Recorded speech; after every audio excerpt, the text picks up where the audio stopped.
தத்தை போல தாவும் பாவை பாதம் நோகும் என்று நெத்தை போல பூவை தூவும் வாடை காற்றும் உண்டு.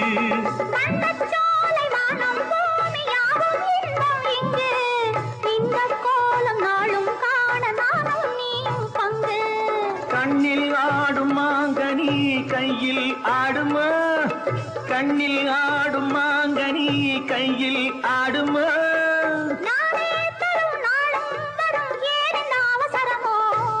பச்சை கிளி முத்துச்சரம் முல்லை கொடி யாரோ பாவை என்னும் பேரு